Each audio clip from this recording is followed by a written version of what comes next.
is there one strategy for overwhelmed attorneys that helps them get their time under control, maybe more than anything else?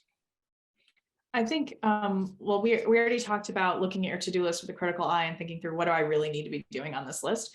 I think another thing is that's really helpful, and I know this is going to sound nuts and people are going to be ready to throw, I don't know, tomatoes at their iPhone or whatever they're listening on. But so hear me out.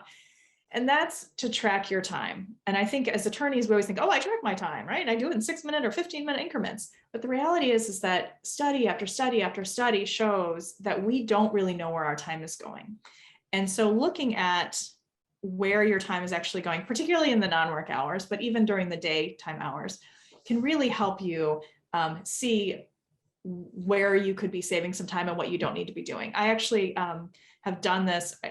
For years, I did this with my team, and I supervised 9 different people. And at one point, I may have shared with you in the past, Steve, I found that multiple people out of those 9 were checking the mail multiple times each day. Yeah. And checking the mail was a project that resulted, like, it required going across a building, and, you know, it was like a 20-minute task.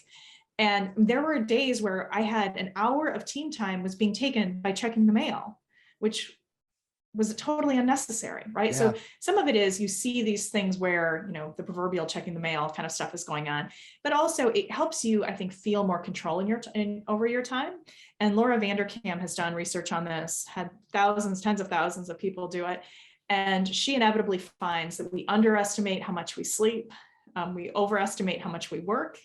All kinds of things about how we view time we can figure out are a little off by doing this exercise of tracking your time for 1 week. Yeah. So you take a piece of paper, you write at the top, 7 a.m., at the bottom, 7 p.m., and you just track what you're doing every 15 minutes and find yourself shopping on Amazon. You find yourself, oh, I've got a scheduled haircut, or I've got to go, I'm going to do the mail, or, whatever it is you're doing, you realize there might be an hour or 2 a day, maybe even more. That's completely ridiculous as it relates to being productive. And I try to get my clients to focus on 2 things: billing hours and growing business.